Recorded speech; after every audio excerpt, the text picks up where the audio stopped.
Assalamualaikum warahmatullahi wabarakatuh. Nama saya Argo Beno Lutfi Syahputra, kelas 12 IPA 3 absen 4. Assalamualaikum warahmatullahi wabarakatuh. Nama saya Zul Islam, kelas 12 IPA 3, absen 12. Assalamualaikum warahmatullahi wabarakatuh. Saya Mawana, kelas 12 IPA 3, absen 18. Assalamualaikum warahmatullahi wabarakatuh. Saya Putri Ningsi, absen 22. Assalamualaikum warahmatullahi wabarakatuh. Saya Dwi Nafrilansyah Fitri, absen 7. Assalamualaikum warahmatullahi wabarakatuh. Saya Siti Mutamimah, absen 26.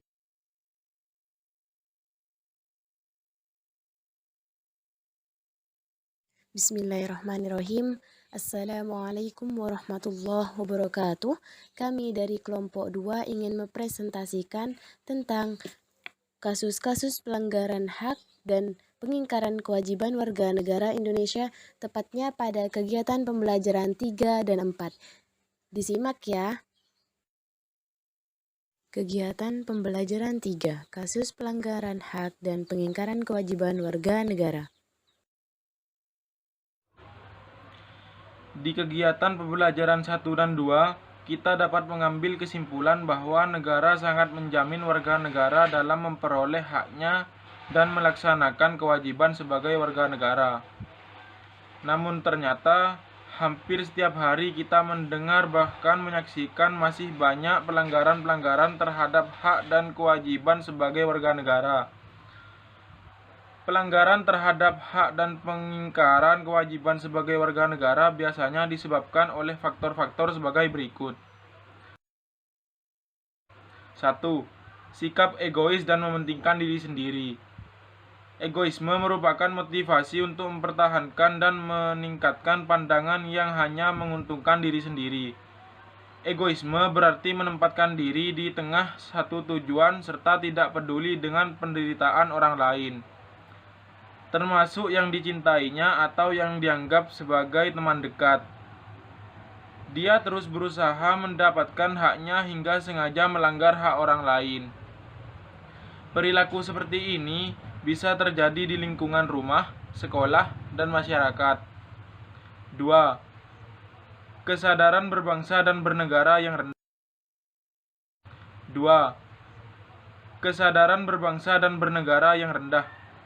Di era globalisasi ini, banyak tantangan memang bagi negeri kita.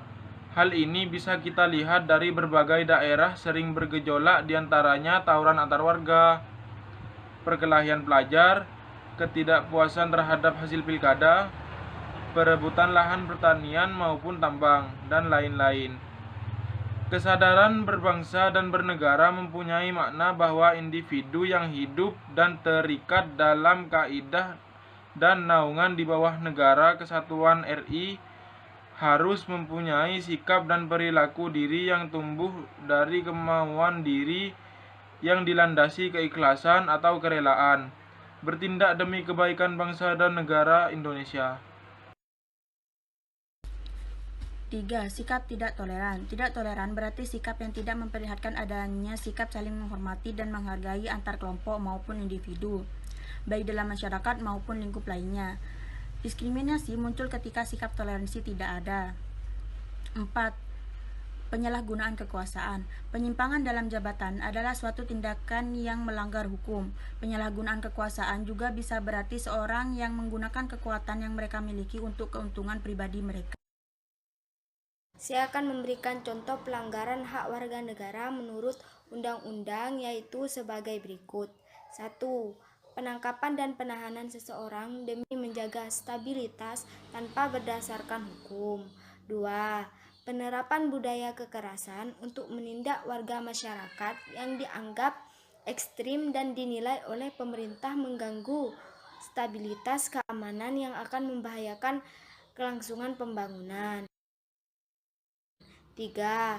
Pembungkaman kebebasan pers dengan cara pencabutan SIUPP, Surat Izin Usaha Penerbitan Pers, khususnya terhadap pers yang dinilai mengkritisi kebijakan pemerintah dengan alasan mengganggu stabilitas keamanan. 4. Menimbulkan rasa ketakutan masyarakat luas terhadap pemerintah karena takut dicurigai sebagai oknum pengganggu stabilitas atas oposan pemerintah ekstrim. Hilangnya rasa aman ini merupakan salah satu bentuk pelanggaran hak asasi warga negara. 5. Pembatasan hak berserikat dan berkumpul serta menyatakan pendapat karena dikhawatirkan akan menjadi oposan atau terhadap pemerintah. Sekian dari saya, bila ada kesalahan saya minta maaf. Wassalamualaikum warahmatullahi wabarakatuh. Selain pelanggaran hak warga negara, berikut akan diberikan contoh pengingkaran kewajiban. Pengingkaran kewajiban terjadi ketika seseorang yang diberi kewajiban tidak menjalankan kewajiban sebagaimana mestinya. Contoh yang sering terjadi di Indonesia adalah mengingkari kewajiban untuk membayar pajak. Padahal pajak dipungut oleh pemerintah sesuai norma-norma hukum dan untuk menutup biaya produksi barang-barang dan jasa kolektif demi mencapai kesejahteraan umum. Contoh lainnya seperti tidak menaati peraturan lalu lintas, merusak fasilitas umum, dan membuang sampah sembarangan, dan lain-lain.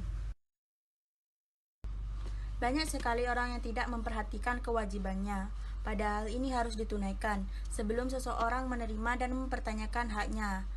Karena orang yang tidak menjalankan kewajibannya disebut mengingkari kewajiban atau pengingkaran dan pelanggaran kewajiban warga negara. Kegiatan pembelajaran 4. Penanganan pelanggaran hak dan pengingkaran kewajiban warga negara. Penanganan atau upaya dalam perlindungan terhadap pelanggaran HAM dan hak warga negara adalah melalui peradilan. Peradilan yang kuat akan memberikan perlindungan yang baik terhadap warga negara dan berdampak positif terhadap tindakan-tindakan yang menjurus kepada pelanggaran hak warga negara. Di setiap daerah, kabupaten, kota harus ada pengadilan HAM yang mengurusi hak warga negara. Para penyidik akan mencari bukti-bukti yang kuat tentang pelanggaran hak warga negara tersebut. Hal tersebut sesuai amanah Undang-Undang Nomor 26 Tahun 2000 tentang Pengadilan Hak Asasi Manusia. Semenjak reformasi telah ada peraturan perundang-undangan yang memberikan jaminan dan petunjuk dalam menyelesaikan masalah yang sehubungan dengan HAM maupun hak warga negara, di antaranya Undang-Undang Nomor 39 Tahun 1999 tentang Hak Asasi Manusia, Undang-Undang Nomor 26 Tahun 2000 tentang Pengadilan Hak Asasi Manusia, dan Undang-Undang Nomor 9 Tahun 1999 tentang kemerdekaan menyampaikan pendapat di muka umum. Saya di sini ingin menjelaskan selain upaya terhadap hak warga negara, pengingkaran terhadap kewajiban pun tidak boleh dibiarkan, harus segera diatasi. Ada dua cara yang bisa dilakukan. Yang pertama cara preventif dan cara yang kedua adalah cara represif. Yang pertama, cara preventif adalah upaya untuk mencegah terjadinya pengingkaran kewajiban sebelum pengingkaran kewajiban itu terjadi. Antara lain dapat dilakukan melalui proses pendidikan, tulisan, spanduk, dan iklan layanan masyarakat. Yang kedua, cara represif adalah suatu tindakan aktif yang dilakukan pihak berwajib pada saat pengingkaran kewajiban terjadi agar pengingkaran itu tidak terulang kembali. Misalnya dengan memberlakukan denda bagi mereka yang parkir di jalan umum, tidak pada tempat parkir yang ditentukan. Upaya-upaya tersebut tidak akan mungkin berjalan dengan baik tanpa ada kesadaran dan tingkah laku atau sikap yang baik menjadi warga negara. Berikut ini contoh sikap-sikap positif untuk menjadi warga negara yang baik adalah rasa hormat dan tanggung jawab, bersikap kritis, mau berdiskusi dan berdialog, bersifat terbuka, rasional dan jujur. Setiap bangsa pasti memiliki cita-cita, dan cita-cita dari bangsa Indonesia adalah memiliki warga negara yang baik. Dan indikator untuk menjadi warga negara yang baik adalah 1. Bertuhan. Artinya, warga negara yang menempatkan Tuhan sebagai kekuasaan tertinggi atau sebagai Maha Pencipta atau kuasa prima dengan wujud sikap umat yang beragama dan beriman. Yang kedua, cara pandang nasional. Artinya, pemikiran dan perilaku setiap warga negara berpedoman pada ideologi kebangsaan atau nasionalisme. Yang ketiga, berjiwa besar, artinya warga negara tidak mengedepankan kepentingan pribadi atau kepentingan golongan, tetapi lebih mengedepankan kepentingan umum. Yang keempat, berjiwa integritas, artinya warga negara yang selalu menjaga persatuan dan kesatuan bangsa dan selalu mengingatkan orang yang ingin merongrong kesatuan bangsa Indonesia atau patriotisme. Nah, dengan kita menyadari setiap orang memiliki hak dan kewajiban, maka kita tidak akan melakukan pelanggaran hak dan pengingkaran kewajiban sebagai warga negara Indonesia. Baik atau buruknya kualitas suatu negara itu bisa kita lihat dari bagaimana kualitas warganya. Jika kualitas warganya baik, maka kualitas negaranya pun baik. Atau sebaliknya, jika kualitas dari warganya buruk, maka kualitas negaranya pun akan buruk. Maka dari itulah sangat penting bagi kita untuk menjadi warga negara yang baik agar bangsa kita dikenal sebagai bangsa yang berkualitas baik.